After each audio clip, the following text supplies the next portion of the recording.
एक liquid nano डीएपीची bottle एका खताच्या डीएपीच्या गोणीबरोबर काम करत असते. हे मी नाही सांगत, हे सायन्स सांगतं, हे विज्ञान सांगतं. कशा प्रकारे त्यामध्ये जाणून घेऊया.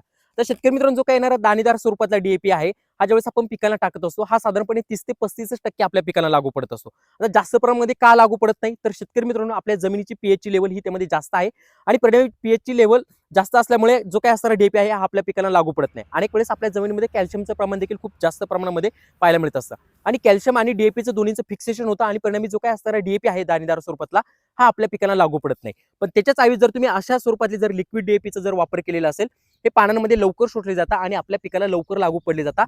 साधारणपणे हे ज्यावेळेस आपण याची फवारणी करत असतो 80 ते 90% आपल्या पिकाला हे त्यामध्ये लागू पडत असतात. आता शेतकरी मित्रांनो, तुम्ही म्हणाल की जो काही असणारा दाणेदार डीएपी आहे, त्याच्यामध्ये तर जे काही येणारं फॉस्फरसचं प्रमाण, नत्राचं प्रमाण हे जास्त आहे आणि याच्यामध्ये येणारं फॉस्फरसचं प्रमाण, नत्राचं प्रमाण कमी आहे. मग दोन्हींची बराबरी नेमकी कशी होते? तर अशाच प्रकारे बराबरी होते. जे काही असणारं शेतकरी मित्रांनो दाणेदार डीएपी आहे, याच्यामध्ये 18% आपल्याला नत्र, 46% आपल्याला फॉस्फरस पाहायला मिळत असतं आणि याच्यामध्ये येणारं जे काही आहे 8% नत्र, 16% फॉस्फरस पाहायला मिळत असतं.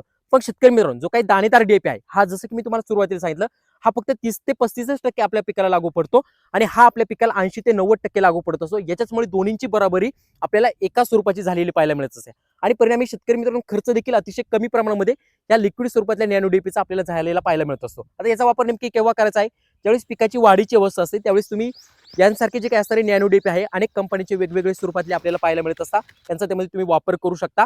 प्रति लिटर पाण्यासाठी आपल्याला 4 ते 5 ml त्यामध्ये वापरणं गरजेचं आहे.